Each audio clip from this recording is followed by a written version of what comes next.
قال الله تبارك وتعالى إنا نحن نزلنا الذكر وإنا له لحافظون صدق الله مولانا العظيم۔ قرآن کریم کے بارے میں اللہ تعالیٰ خود ارشاد فرماتے ہیں ہم نے اس قرآن کریم کو نازل کیا اور ہم ہی اس کی حفاظت کریں گے۔ جب کسی مسلمان کے گھر میں بچہ پیدا ہوتا ہے تو شریعت مطالعہ سے زندگی گزارنے کے راستے بتاتی ہے۔ بالخصوص جب ایک بچہ پیار سے چلتا ہے قرآن کریم پڑھنے کے لیے، ہر وہ بندہ جو اسے قرآن کریم پڑھاتا ہے پڑھنے کے لیے لاتا ہے، جو بندہ اس محنت میں شامل ہوتا ہے اس کے لیے جب قرآن کریم کا ختم ہوتا ہے ثواب میں وہ بھی شامل ہو جاتا ہے۔ کتابوں میں جو واقعہ آتا ہے ایک آدمی گنہگار تھا، فوت ہو گیا اور صاحب کتاب لکھتے ہیں کہ قبر میں اسے گناہوں کے بدلے میں عذاب دیا جا رہا تھا۔ جب وہ مر رہا تھا تو چھوٹا سا 1 سال کا بچہ چھوڑا تھا۔ پھر ایک دن ایسا ہوا اچانک اس سے عذاب کو ہٹا دیا گیا، اس پر انعامات شروع کر دیے گئے۔ تو لکھنے والے لکھتا ہے ہوا یوں کہ جب اس کا بچہ چلنے پھرنے بولنے کے قابل ہوا تو اس کی والدہ نے اس بچے کو مسجد میں نازلہ قرآن کریم پڑھنے کے لیے بھیجا، اور جیسے ہی بچے نے اپنے استاد کے سامنے بسم اللہ الرحمن الرحیم پڑھا، اس وجہ سے اللہ تعالیٰ نے اس کے والد کے گناہوں کو معاف کر دیا۔ آج میں قرآن کریم کے نازلہ کی تکمیل کے سلسلے میں ہے۔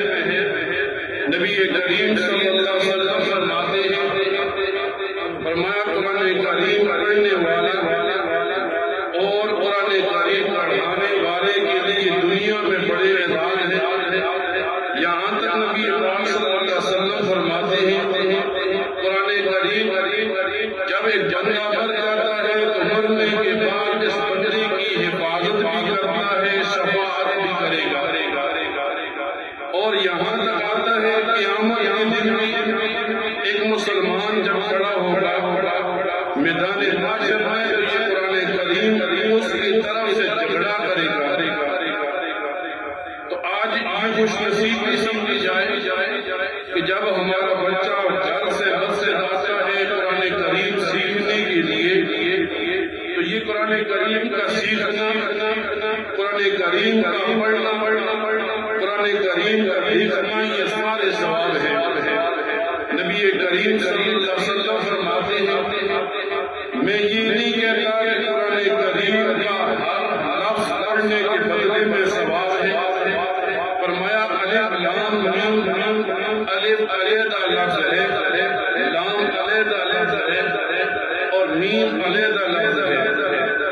اب ایک بچہ مسجد میں آتا ہے جب بھی بار بار پڑھتا ہے تو گویا وہ اپنے خاندان کے لیے، رشتہ داروں کے لیے، والدین کے لیے نجات مانگ رہا ہوتا ہے کہ اس کے والدین نے اسے دنیا سے اٹھا کر دین کے حوالے کر دیا۔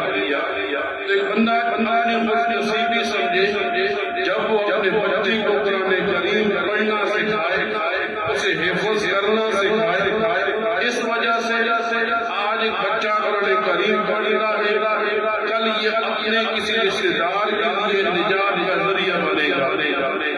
اور حدیث مبارکہ میں یوں آیا ہے جب قرآن کریم کا ختم ہو بندہ جو بھی دعا کرتا ہے اللہ تعالیٰ اس دعا کو رد نہیں کرتے۔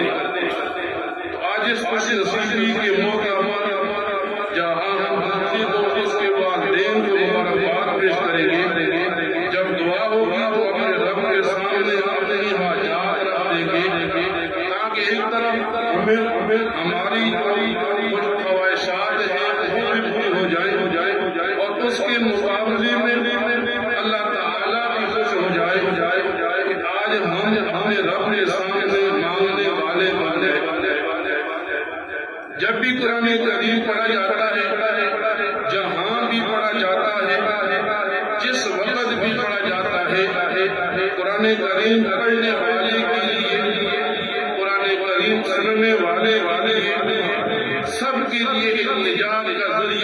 کرتا ہے، ایک ثواب کا ذریعہ بنتا ہے۔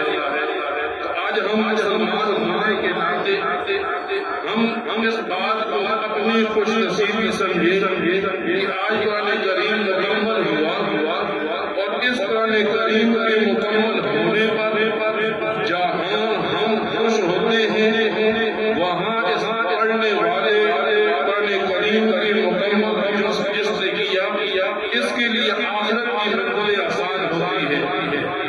تو آج جب ایک بچہ قرآن کریم پڑھنے تو ہم اسے یہ بات سکھائیں کہ یہ قرآن کریم آپ کو دنیا کے اندر بھی نجات کا راستہ بتائے گا اور آخرت کے اندر بھی آپ کے لیے نجات کا ذریعہ بنے گا۔ لیکن قرآن کریم ہمیں کس طرف رہنمائی کرتا ہے کہ صرف قرآن کریم کو پڑھنا نہیں بلکہ قرآن کریم کو پڑھنے کے بعد اس پر عمل بھی کرنا ہے۔ جتنا عمل ہوتا جائے گا اتنا بندے کے لیے دنیا